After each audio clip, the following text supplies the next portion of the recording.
नमस्कार. मी विशाल साबळे, सहाय्यक कृषी अधिकारी, भोकरदन. आज आपण डॉक्टर कोटे साहेब यांच्या शेतामध्ये आलो. त्यांचं आपलं SRT टेक्निकवरती त्यांचं जवळपास 10 एकरवरती त्यांनी वेगवेगळ्या पिकाची लागवड केली आहे.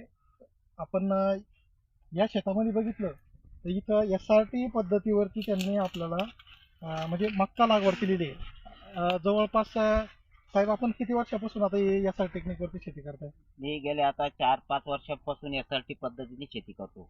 आदरणीय कृषीरत्न कृषीभूषण माननीय चंद्रशेखर भडसावळे दादा यांनी हे तंत्र विकसित केलेलं आहे आणि याच्यामध्ये कुठल्याही प्रकारचं खर्च नाही. याला फक्त आपल्याला सुरुवातीला एकदा चांगली नांगरणी करावी लागते, रोटेटर करून चांगली 4-4.5 फुटाची बेड पाडावं लागतात. आता गेल्या 4-5 वर्षापासून आपण हे बेड पाडलेले आणि या बेडवरच आपण दरवर्षी आलटून पालटून पिकं घेत असतो. आता या ठिकाणी तुम्ही बघू शकता. आता हे पूर्वी आपण या जागेवर इथं मक्का घेतलेली ही खरीपातली मक्का हो, खरीपाची मक्का या की इथं पण बघू शकता तुम्ही. आणि याच ठिकाणी आपण परत पुन्हा या मक्याची लागवड केलेली आहे. आता या ठिकाणी तुम्ही मक्याची साईज पण बघू शकता किती जबरदस्त आहे. आणि इथं बघू शकता तुम्ही हे मागील वर्षीचं जे आपलं बायोमास सगळा काडी कचरा या ठिकाणी पडलेला आहे. हे बघा, हे ऑर्गॅनिक कार्बन सगळं त्याच्यामध्ये. हे बघा ते एकदम किती नरम हे जमीन पण झालेली.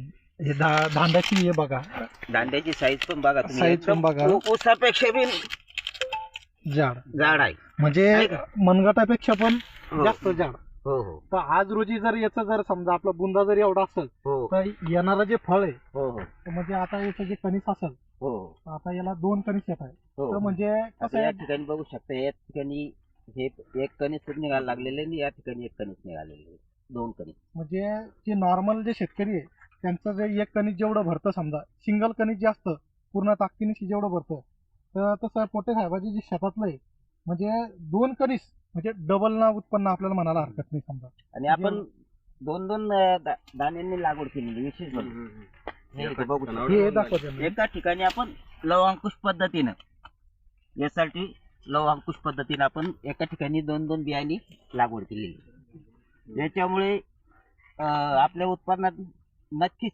डबल न वाढ होणार आहे.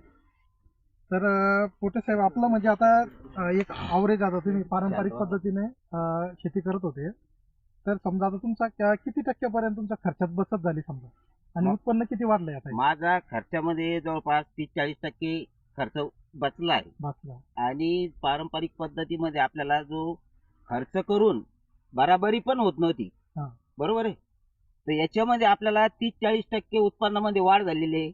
आणि आपला जमिनीचं सेंद्रिय कर्ब वाढल्यामुळं आपल्याला आता रासायनिक खतं देण्याची गरज भासत नाही, जास्त फवारण्या करण्याची गरज भासत नाही. आज आपला हा 5 बॅग जवळपास 3 एकर आपण बॅग आपले मक्का लागवड केलेली आहे. त्याला फक्त सुरुवातीला आपण 18 ते 3 बॅग फक्त खत दिलेले आजपर्यंत. फक्त एवढ्याच खतावर आपली ही मक्का आलेली आहे आता सध्याची. मग तुम्हाला आता म्हणजे नॉर्मली आपण बघतो समजा 35-40चा समजा रब्बी मध्ये आवरेज येतो, तर तुम्हाला आता आवरेज किती येऊ शकतं एक अंदाज समजा? माझं तर 50च्या पुढं टार्गेट आहे, 50 प्लस एकरी. एकरी. म्हणजे तुम्ही ऑलरेडी 1.5 हो, बाकीच्या नॉर्मल 100% पारंपरिक शेतीपेक्षा 100%. आणि तुमची खर्चात बचत व्हायला लागली. खर्च आपण 35-40% जरी खर्चात बचत व्हायला तुमची. आता या ठिकाणी आपण समजा नांगरणी करायला गेलो असतो, रोटेटर करायला गेलो असतो, बरोबर आहे. तर याच्यात आपला 1 महिना गेला असता. याची अतिवृष्टी होती, पाऊस होता सतत, त्याच्यामुळे वाफा होतच नव्हत्या शेतीमध्ये. बऱ्याच शेतकऱ्यांना पेरणी करताना आली महिनाभर. बरोबर. तर आपले लगेच आपण मक्का काढून घेतली आणि लगेच परत लगेच ताबडतोब आपण मक्का लावून दिली. हा वेळ वाचला, आपला खर्च वाचला. ना आता पुढे जे 1 महिना आपल्याला उन्हाळ्यात जाणारी मक्का होती समजायला, ते 1 महिना अगोदर निघणार आहे ना आपल्याला. म्हणजे पाण्याचं ताडण पडणार नाही, पाण्याचं ताण पडणार नाही आपल्या मक्काला.